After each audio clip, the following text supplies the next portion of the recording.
اس programme کے اخراجات جو اسمر منسٹریز کے دوست اور پارٹنرز ادا کرتے ہیں۔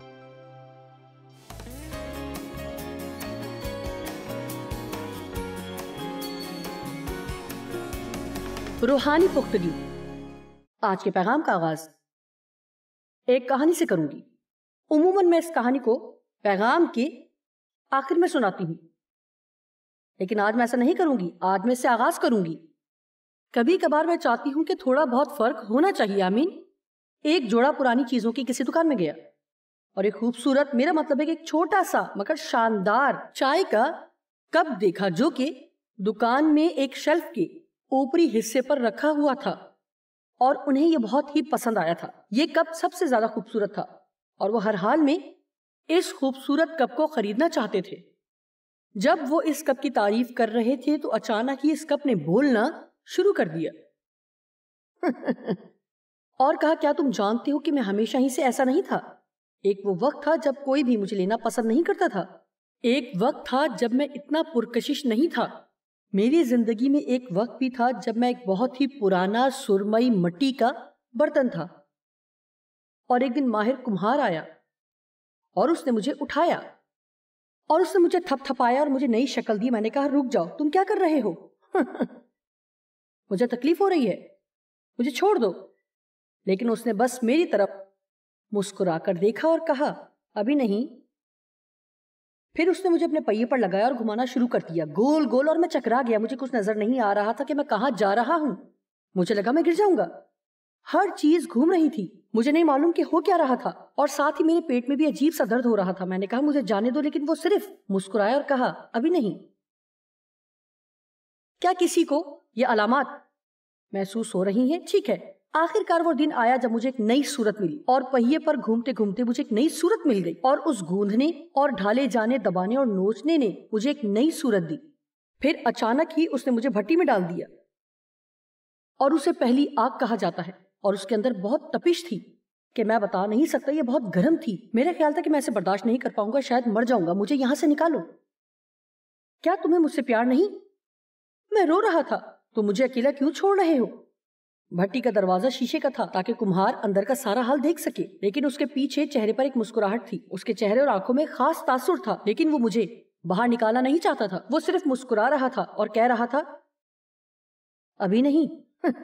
آخر کار بھٹی کا دروازہ کھلا اور مجھے باہر نکال کر الماری پر رکھ دیا گیا۔ میرے خیال میں ختم ہو گیا تھا، لیکن اس نے مجھ پر رنگ کرنا شروع کیا، اور میرا خیال تھا کہ شاید اب یہ کام ختم ہو گیا ہے۔ بالآخر میں سمجھ گیا، اور اس نے مجھ پر پھر سے رنگ کرنا شروع کیا۔ بہت بدبو تھی، میرا رنگ بدلا جا رہا تھا۔ میں سرمئی سے خوبصورت نیلے رنگ میں ڈھل رہا تھا۔ رنگ کی تیز خوشبو میں سانس لینا مشکل ہو رہا ہے اور مجھے یہ خوشبو پسند نہیں ہے۔ بس کر دو۔ اور نہیں۔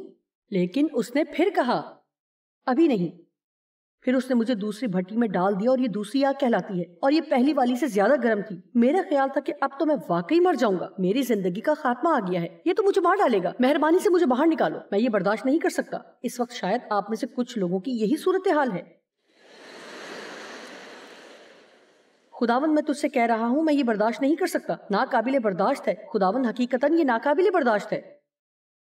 مجھے اس سے نکالو۔ پھر اس نے شیشے کے اندر جھانکا اور کہا، ابھی نہیں، میں اپنا کام ادھورا نہیں چھوڑتا، بس ختم ہونے والا ہے۔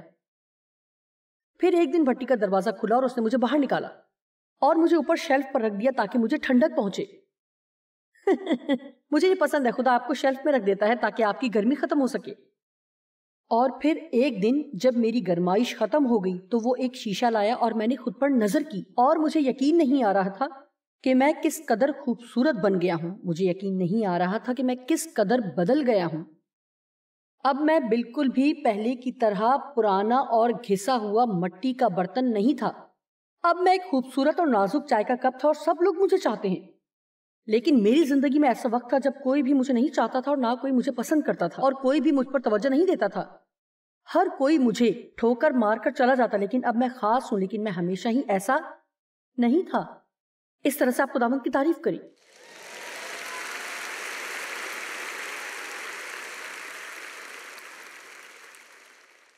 اب جانتے ہیں کہ ہمیشہ ہی سے میرا رجحان رہا ہے کہ روحانی پختگی کے متعلق تعلیم دوں۔ جب خدا نے مجھے تعلیمی خدمت کے لیے بلاہٹ دی تو میں وہ شخصیت تھی جو کہ کافی عرصے سے مسیحی تھی، لیکن مجھے کبھی بھی یہ نہیں سکھایا گیا تھا کہ روحانی پختگی کیا ہوتی ہے۔ یقیناً مجھے بنیادی تعلیمات سکھائی گئی تھیں جو کہ بہت اچھی تھی۔ میں تثلیث سے واقف تھی، مسیح کے خون اور پاک شراکت سے واقف تھی، یعنی ایسی بہت سی تعلیمات جو کہ ہم کلیسیاؤں میں سیکھتے ہیں، لیکن مجھے اپنی ضروریات کے مطابق سننے کو نہیں مل رہا تھا جن کا تعلق میری زندگی کے مسائل سے تھا۔ اس وجہ سے میں مسیح کی اچھی گواہ نہیں بن سکی تھی اور میں کسی کی بھی مدد نہیں کر پاتی تھی۔ اور پھر جب میں نے کلام سیکھنا شروع کیا اور یہ جان لیا کہ خدا ہماری زندگی میں کیا کرنا چاہتا ہے، میں ان مسیحیوں کے لیے پرجوش ہوں جو خدا سے پیار کرتے ہیں لیکن کسی وجہ سے نابالغ رہتے ہیں اور ابتدائی باتوں سے آگے نہیں بڑھتے۔ جب ہمارا حال ایسا ہو تو در حقیقت ہم کسی دوسرے کی مدد نہیں کر سکتے اور ہم خود بھی ناخوش رہتے ہیں۔ ہم بجھے رہتے ہیں، بے صبرے ہوتے ہیں، مطمئن نہیں ہو پاتے۔ ہم ہمیشہ سوچتے ہیں کہ اس سے بڑھ کر کچھ اور بھی ہے، ہمیں خوش ہونا ہے۔ یسوع اس لیے ہوا تاکہ ہم زندگی حاصل کر سکیں اور اس سے لطف اٹھا سکیں، نہ کہ ہم بدحال مسیحی ہوں۔ آپ جانتے ہیں کہ بدحال گنہگار ہونا الگ بات ہے اور بدحال مسیحی ہونا ایک دوسری بات ہے۔ میرا خیال ہے کہ یہاں کسی قسم کی تبدیلی رونما ہونی چاہیے۔ آپ جانتے ہیں کہ خدا چاہتا ہے کہ ہم زندگی سے لطف اٹھائیں اور اس بات میں کوئی شک نہیں ہے، وہ چاہتا ہے کہ ہم برکت پائیں۔ لیکن میں واضح طور پر سب کو یہ سمجھانا چاہتی ہوں کہ اس دنیا میں ہونے کی صرف ایک وجہ یہی نہیں ہے۔ خدا نے ہمیں صرف اس لیے نہیں رکھا ہے کہ ہمیں سب کچھ ملے اور ہم سب خوش رہیں۔ ہماری زندگی اچھی اور نہایت خوشگوار ہو سکتی ہے۔ اس زمین پر ہم اس کے نمائندے ہیں۔ بائبل واضح طور پر یہ بیان کرتی ہے کہ ہم خدا کے نمائندے ہیں۔ ایمپلیفائڈ بائبل میں لکھا ہے کہ ہمارے وسیلے سے خدا دنیا سے التماس کرتا ہے۔ اب اس بلڈنگ میں موجود ہم میں سے ہر ایک، وہ سب جو ٹی وی پر دیکھ رہے ہیں، میں آپ کو بتانا چاہتی ہوں کہ آج اس دنیا میں مسیح کے مقصد کے لیے آپ اہم ہیں۔ اور اگر دنیا میں کبھی ایسا وقت تھا، میں جانتی ہوں کہ گزشتہ زمانے میں بھی وقت بہت برا تھا۔ ہم ہمیشہ ہی کہتے ہیں اس سے بری چیز تو پہلے نہیں تھی، اور آپ جانتے ہیں پھر اکثر اوقات آپ تاریخ پڑھتے ہیں اور سوچتے ہیں کہ معلوم نہیں ہو سکتا ہے، لیکن آپ جانتے ہیں کہ بہت کچھ برا ہے اور لوگوں کی بڑی تعداد خدا پر یقین نہیں رکھتی۔ زیادہ سے زیادہ لوگ خدا کو اپنی زندگی سے خارج کرنے کی وجوہات تلاش کرنے کی کوشش کر رہے ہیں۔ سچائی یہ ہے کہ حقیقتاً ہم ایک مشکل اور مایوس دور میں رہ رہے ہیں، لیکن دور بہت اچھا بھی ہو سکتا ہے اگر ہم یہ احساس کر لیں کہ میں دنیا میں صرف اپنے لیے نہیں ہوں، میں یہاں ہوں کیونکہ خدا میرے لیے کچھ کرنا چاہتا ہے۔ جی ہاں، لیکن اس کے علاوہ وہ میرے وسیلے بھی کچھ کرنا چاہتا ہے، اور میرے وسیلے کچھ کرنے کے لیے ضروری ہے کہ میں اس کے راستے کی رکاوٹ نہ بنوں۔ آمین۔ جلدی سے ایک بات ہو سکتی ہے کہ ابھی تک آپ نے یہ کہنے میں تبدیلی نہیں کی کہ خداوند مجھے یہ چاہیے، مجھے اس کی ضرورت ہے، میرے لیے یہ کر، مجھے یہ دے، مجھے وہ دے، مجھے کچھ اور چاہیے۔ اگر آپ یہ تبدیلی نہیں لائے کہ خدا میں تیرے لیے کیا کر سکتا ہوں، تو مجھے کس مقصد کے لیے استعمال کرنا چاہتا ہے، تو پھر آج کے دن تبدیل ہونے اور جیسے وہ چاہتا ہے چیزوں کو خدا کی مرضی کے مطابق ترتیب دینے کے بارے میں کیا خیال ہے؟ بائبل میں مجھے مصرف بیٹے کی کہانی بہت پسند ہے، اور اگر آپ باقاعدگی سے چرچ جاتے ہیں تو غالباً آپ بھی اس سے واقف ہوں گے۔ لہٰذا نہایت جلدی سے جب اس لڑکے نے گھر چھوڑا تو وہ جائیداد میں سے اپنا حصہ چاہتا تھا، اور اس نے اپنے باپ سے کہا کہ میرا جو حصہ ہے وہ مجھے دے۔ لیکن سوروں کے ساتھ زندگی گزارنے کے بعد اسے احساس ہوا کہ اس نے کیا ٹھکرایا ہے، اور گھر میں اس کے پاس کیا کچھ تھا۔ اس نے کہا میں باپ کے پاس واپس جاؤں گا، اور جب وہ واپس گیا تو باپ سے کہا اے باپ مجھے وہ بنا دے جو تو چاہتا کہ میں بنوں۔ لہٰذا ہمیں مجھے دے سے مجھے لے میں بدلنا ہوگا۔ اے خدا مجھے وہ دے جو میں چاہتا ہوں سے نکل کر ہمیں اے خدا تو کیا چاہتا ہے میں بدلنا ہوگا۔ میں بتا سکتی ہوں کہ ہو سکتا ہے کہ آپ یہ سوچیں کہ جو چیزیں آپ چاہتے ہیں آپ ان کے بغیر نہیں رہ سکتے، لیکن میں آپ کو بتا سکتی ہوں کہ اگر آپ وہی کچھ چاہتے ہیں جو خدا چاہتا ہے تو وہ آپ کو مل جائے گا، اور آپ کو ہر وقت اسے حاصل کرنے کی کوشش بھی نہیں کرنا پڑے گی۔ اگر خدا کے پیچھے جائیں گے تو برکات آپ کے پیچھے آئیں گی۔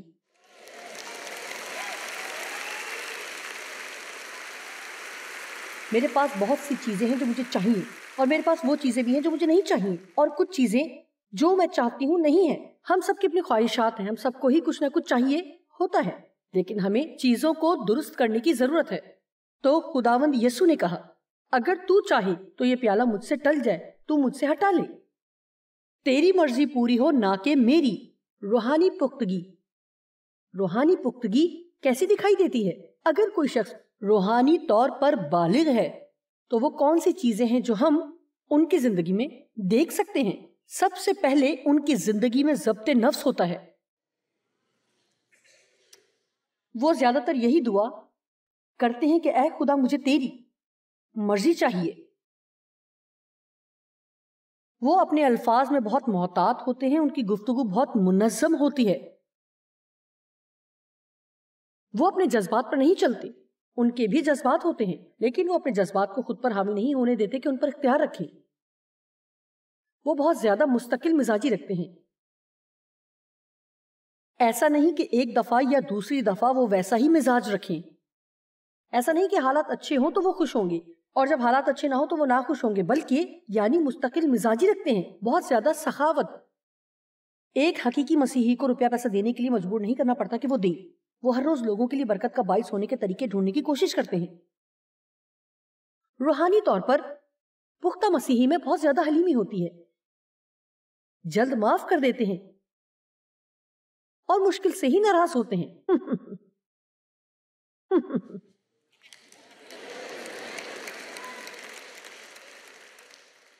مجھے یقین ہے کہ یہاں موجود آپ سب میں یہ خصوصیات موجود ہیں، اور واقعی آپ کو آج کے پیغام کی زیادہ ضرورت نہیں ہے، لیکن حال ہی میں خدا میرے ساتھ کچھ چیزوں کے حوالے سے کام کر رہا ہے، اور آج رات میں کسی کو بتا رہی تھی کہ کچھ عرصہ گزرا، میرے ساتھ بھی ایسا ہوا۔ میں کافی عرصے سے خدا کے ساتھ چل رہی ہوں۔ آپ جانتے کہ خدا مختلف مراحل میں ہمیں سکھاتا ہے۔ اکثر جب آپ سوچتے ہیں کہ آپ نے کسی چیز میں مہارت حاصل کر لی ہے اور پھر اچانک اسے خدا موجود ہوتا ہے، اور آپ جانتے ہیں، خیر ہو سکتا ہے کہ آپ کہیں کہ خدا مجھے سکھا رہا ہے، سے آپ کی کیا مراد ہے؟ دیکھیں، جب خدا آپ کو سکھا رہا ہوتا ہے تو آپ اپنے رویے میں تبدیلی پر توجہ دینا شروع کر دیتے ہیں، جس پر شاید آپ نے پہلے اتنی زیادہ توجہ نہیں دی ہوتی۔ اس لیے مجھے اپنے دل میں یہ آواز سنائی دیتی ہے کہ یہ ہے خود غرضی۔ یقیناً آپ کو یہ کہنے کی ضرورت نہیں، اور کسی حد تک ایسا ہوتا ہے، لیکن میں آپ کو سچ بتاؤں گی، اگر آپ کو اس پیغام کی ضرورت نہیں تو میں بخوشی اس مقام سے اپنے لیے پیغام سناؤں گی، کیونکہ مجھے اس کی ضرورت ہے۔ آپ دیکھتے ہیں کہ زندگی بھر آپ بڑھتے رہتے ہیں، صرف یہی چیز نہیں کہ جس میں آپ کو بڑھنا ہے۔ پولوس رسول نے کہا، میں نے ابھی حاصل نہیں کیا،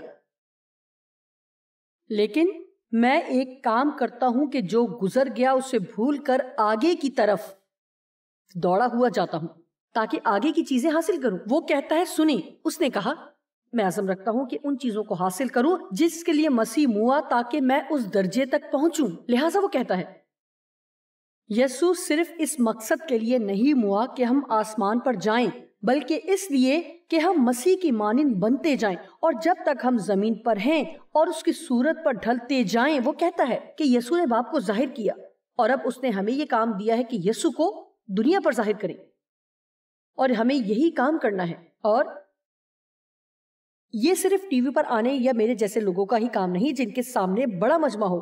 آپ میں سے ہر کوئی لوگوں تک پہنچ سکتا ہے جہاں میری جیسی شخصیت نہیں پہنچ سکتی۔ آپ میں سے ہر ایک اپنے پڑوس کے لوگوں کو جانتا ہے، اور آپ ان لوگوں کو بھی جانتے ہیں جہاں آپ کام کرتے ہیں۔ ہر جگہ ہی آپ لوگوں سے ملتے ہیں، اور اگر ہر ایک مسیحی اپنی اپنی روشنی جلا لے، ہو سکتا ہے آپ جانتے ہیں اس کا کیا مطلب ہے کہ اپنی روشنی چمکائیں۔ میرے خدا، کیا آپ جانتے ہیں کہ سچائی کو لیں؟ اگر مسیحی سمجھوتا کرنا چھوڑ دیں اور دنیا سے چھپنا چھوڑ دیں، جو کچھ خدا چاہتا ہے حقیقتاً اگر اس کے لیے کھڑے ہو جائیں تو ہم زمین پر بہت عظیم کام ہوتے ہوئے دیکھ سکتے ہیں۔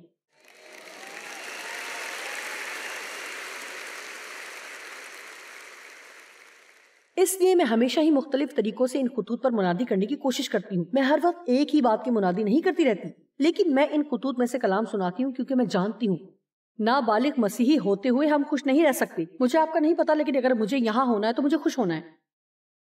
میرا مطلب ہے اگر ہم ناپختہ مسیحی رہ جائیں تو ہم کبھی بھی اطمینان نہیں پا سکیں گے. نہ تو آپ اور نہ ہی میں اپنے تمام حالات کو قابو میں کر سکتے ہیں. لہٰذا اگر ہم اپنے حالات پر اختیار نہیں رکھ پاتے تو پھر ہمیں یہ سیکھنا ہے کہ خود پر کیسے قابو رکھیں تاکہ ہر وقت ہمارے حالات ہم پر اختیار نہ رکھیں.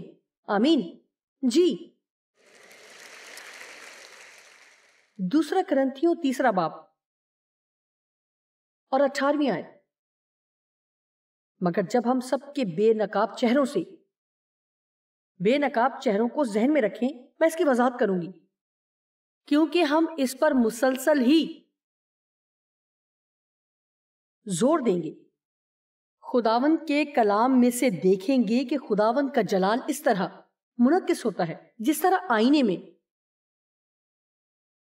تو ہم مسلسل اس کی صورت پر بدلتے جاتے ہیں اور اس کی جلال کی قدرت میں طرح بطرح اس خداوند کے وسیلے سے جو روح ہے اسی جلالی صورت میں درجہ بدرجہ بدلتے جاتے ہیں. کافی عرصے سے کچھ چیزوں کے بارے میں خدا مجھے سکھا رہا ہے. آپ جانتے ہیں کہ مجھے نہیں معلوم کہ غالباً کسی بھی چیز کے لیے وہ مجھے جہنم میں نہیں بھیجے گا، یعنی ان چیزوں کے حوالے سے جن میں مجھے وہ پختہ کرنا چاہتا ہے. لہٰذا وہ کیا کر رہا ہے کہ وہ مجھے جلال کے اگلے درجے کے لیے بلا رہا ہے.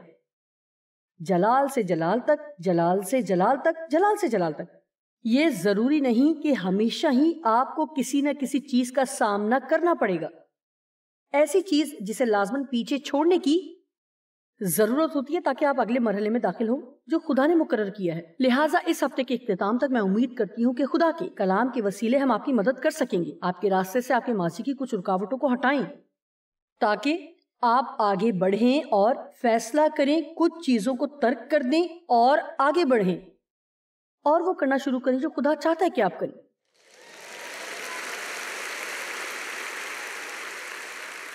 دیکھیں کہ آپ چاہیں گے کہ ہر مرتبہ ایک ہی پہاڑ کی گرد چکر لگاتے رہیں.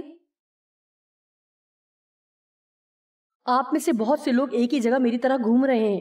اب آپ کو چکر آنا شروع ہو گئے تو اب وقت ہے کہ جو کچھ آپ جانتے ہیں اس صورتحال میں سے گزرتے ہوئے اس پر قابو پائیں.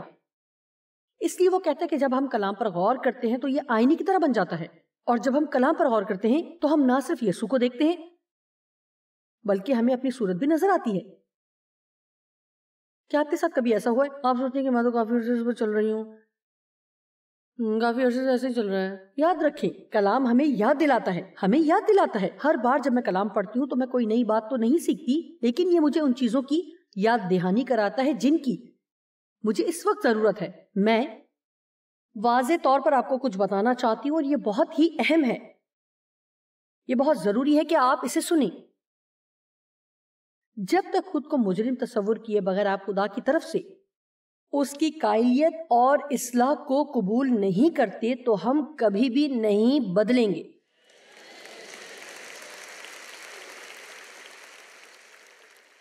حقیقت میں جب میں نے پہلی بار اس انداز سے کلام کی منادی سننا شروع کی تو اس نے مجھے میری زندگی میں پائے جانے والی غلط چیزوں کے بارے میں قائلیت بخشی. ہر دفعہ جب بھی میں چرچ جاتی اور پھر گھر جاتی تو میں پہلے سے بھی زیادہ برا محسوس کرتی، کیونکہ میں ہمیشہ ہی یہی سوچتی کہ میرے اندر تو یہ بھی برائی ہے، لیکن میں سمجھ نہیں پاتی تھی کہ یہی تو خوشخبری ہے. میں نہیں جان پائی تھی کہ جن چیزوں کو بدلنے کی ضرورت ہے وہ مجھ پر ظاہر کر کے خدا مجھ سے پیار کر رہا ہے. میں اس لیے نہیں تبدیل ہوئی کہ میں طویل عرصے سے کلام سن رہی تھی.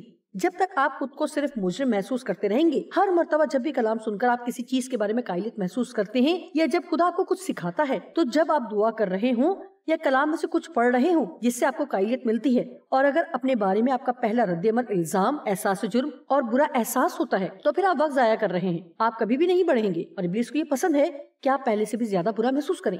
آپ میں سے کتنی بات سمجھ گئے ہیں؟ ٹھیک ہے. کیا کبھی آپ اس آزمائش میں پڑے کہ جب خدا کو قائلیت دے اور آپ یہ کہنا شروع کر دیں کہ میں تو بہت بری ہوں؟ مجھے اس معاملے میں بہت عرصہ لگا، کیونکہ میرے باپ کی مجھ سے زیادتی کی وجہ سے میری زندگی میں احساس جرم سے جڑے مسائل تھے. کیونکہ میرا مطلب ہے کہ جب تک میں برا محسوس نہیں کرتی مجھے اچھا نہیں لگتا تھا. جی ہاں، میرا مطلب ہے کہ میں صرف یہی جانتی تھی کہ برا محسوس کرتی رہوں. اب اس رہائی کے لیے میں خدا کا شکر ادا کرتی ہوں. یہ لمبا سفر تھا، یہ شاندار ہے.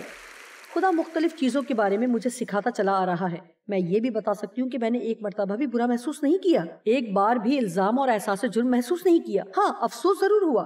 ہمیں اپنے گناہوں اور برے اعمال پر افسوس ہونا چاہیے. ہم وہ سب کچھ ہونا چاہتے ہیں جو خدا چاہتا ہے کہ ہم ہوں. لیکن میں نے ہمیشہ ہی یہ سیکھا ہے کہ واقعتاً اور حقیقتاً جب خدا واقعی ہمیں تنبیہ کرتا ہے تو جن چیزوں کو بدلنا ضروری ہے, ہماری وہ کمزوریاں ہم پر ظاہر کرتا ہے. یہ اس کا پیار ہے, وہ ہماری محبت میں ایسا کرتا ہے. آپ کو خدا کا شکر ادا کرنا چاہیے کہ وہ آپ سے اس قدر پیار کرتا ہے کہ جس بگاڑ میں آپ ہیں اس کے ساتھ آپ کو چھوڑ نہیں دیتا.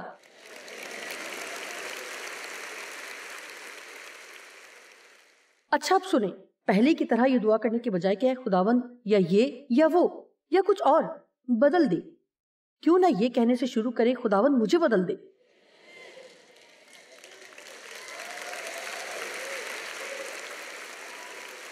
مجھے بدل دے.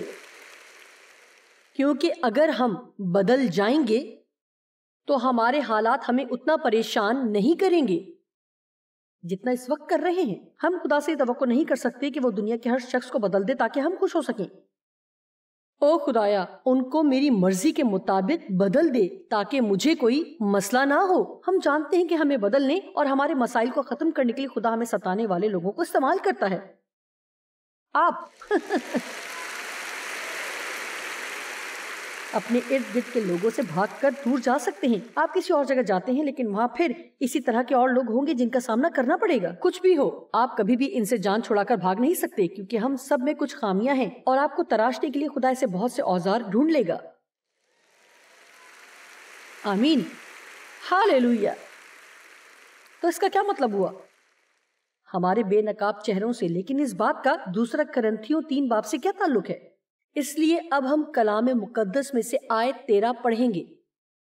ہم موسیٰ کی طرح نہیں ہیں جس نے اپنے چہرے پر نقاب ڈالا تاکہ بنی اسرائیل اس مٹنے والی چیز کے انجام کو نہ دیکھ سکیں جو اس پر موجود تھی, لیکن ان کے خیالات کثیف ہو گئے, وہ سخت اور کند ہو گئے اور سمجھنے کی قوت کھو بیٹھے, کیونکہ آج تک پرانے عہد نامے کو پڑھتے وقت ان کے دلوں پر وہی پردہ پڑا رہتا ہے, کیونکہ یہ پردہ مسیح کے آنے کے بعد اب ہٹ چکا ہے.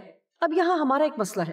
نئے عہد کے مسیحی ہوتے ہوئے ہم ایسا نہیں کر سکتے کہ گویا ابھی تک شریعت کے ماتحت ہوں. شریعت آپ کو بڑھنے سے روک دیتی ہے. اب خدا آپ کو شریعت کی لمبی اور طویل فہرست نہیں دیتا ہے تاکہ آپ ان کو پورا کرتے رہیں. وہ آپ کو پاک روح دیتا ہے تاکہ وہ آپ کے اندر رہے اور رہنمائی کرے اور ابھارے کہ آپ کے لیے کیا ٹھیک ہے. اب ذرا غور کریں, پرانے عہد نامے میں کئی طرح کے قوانین ہیں. کھانے پینے کے قوانین, جانوروں کی قربانی کے تعلق سے, سبت کے قوانین, عیدوں کے قوانین. جب وہ کہتا ہے کہ ہم شریعت سے آزاد ہوئے تو اس کا یہ مطلب نہیں کہ خدا کی مقرر کردہ اخلاقی شریعت سے بھی آزاد ہوئے. پرانے عہد نامے کا اخلاقی معیار ہر زمانے کے لیے بہترین ہے, لیکن ہم قوانین اور رسموں سے آزاد ہیں. میں آپ کو بتانا چاہتی ہوں کہ بہت سی کلیسیائیں ہیں جو ابھی تک لوگوں پر بہت سے قوانین اور رسموں کا بوجھ ڈالتے ہیں, اور بہت سے ایسے جانے پہچانے لوگ ہیں جو آپ کو بہت سے قوانین اور شریعت کو سیکھنے کے لیے کہیں گے. ہو سکتا ہے کہ آپ کے دوستوں کا گروہ ہے جو خاص بائبل اسٹڈی کرتے ہیں یا دعائیہ گروپ ہیں. اگر آپ ایسا محسوس نہ کریں جیسا وہ کرتے ہیں تو وہ یقینی طور پر آپ کو احساس جرم میں مبتلا کریں گے کیونکہ آپ ان کی طرح سے عمل نہیں کر رہے. آمین. یا پھر ایسی ہی کوئی بات, آپ جانتے ہیں میں دراصل یہ کہنا چاہتی ہوں کہ میں بہت قانون پرست تھی. مجھے کسی کی مدد کی ضرورت نہیں تھی, میں خود ہی سب کچھ کر لیتی تھی. میں نے گھر کی صفائی کے اپنے قانون بنا رکھے تھے. ہر چیز ایک قانون تھی, ہر روز سب کام ہونا ضروری تھے. اگر میں ہر روز ایسا نہ کرتی تو میں خود کو مجرم محسوس کرتی. اس لیے وہ کہتا ہے کہ جب تک آپ کلام کو شریعت کی طرح پڑھتے رہیں گے کہ میرے لیے یہ کرنا لازمی ہے, اور اگر میں یہ نہیں کروں گی تو خدا مجھ سے ناراض ہو جائے گا. دیکھیں, اگر میں خود غرض رہتی ہوں تو خدا پھر بھی مجھ سے پیار کرتا ہے. جی ہاں, میں جانتی ہوں, آپ کا مطلب سمجھتی ہوں. ٹھیک ہے, میں آپ کو بتانا چاہتی ہوں کہ خدا جتنا ابھی اور اسی وقت جتنا آپ سے پیار کرتا ہے وہ اس سے زیادہ آپ سے پیار نہیں کر سکتا. دیکھیں, قانون پسندی یہی ہے, اور اس کے تحت ہم سوچتے ہیں کہ جتنا زیادہ میرا رویہ بہتر ہوگا اتنا ہی خدا مجھ سے پیار کرے گا. لیکن اپنے اچھے رویے کے ذریعے آپ خدا سے کچھ حاصل نہیں کر سکتے. ہم اس لیے بہتر رویہ نہیں رکھتے کہ خدا ہم سے پیار کرے، بلکہ ہمیں اس لیے بہتر رویہ رکھنا چاہیے کہ وہ ہمیں پیار کرتا ہے، بلکہ جو کچھ اس نے ہمارے لیے کیا ہے اس وجہ سے ہم اچھا رویہ رکھتے ہیں. اس لیے جب ہم یہاں دیکھتے ہیں تو مسیح کو دیکھتے ہیں اور اسی میں ہم شریعت کی تکمیل دیکھتے ہیں، اور اس نے ہمیں پاک روح دیا ہے. ہر وہ چیز جو خدا چاہتا ہے کہ ہم کریں وہ کرنے کی وہ ہمیں اس کے مطابق قوت بھی دیتا ہے. وہ ہمیں فضل دیتا ہے کہ ہم ایسا کریں. لہٰذا ہمیں یہ سیکھنے کی ضرورت ہے کہ کس طرح بغیر احساس جرم کے خدا کی طرف سے تعدیب اور قائلیت کو قبول کریں. صرف یہی ایک طریقہ ہے جس کے ذریعے ہم روحانی پختگی میں بڑھنے کے قابل ہوں گے.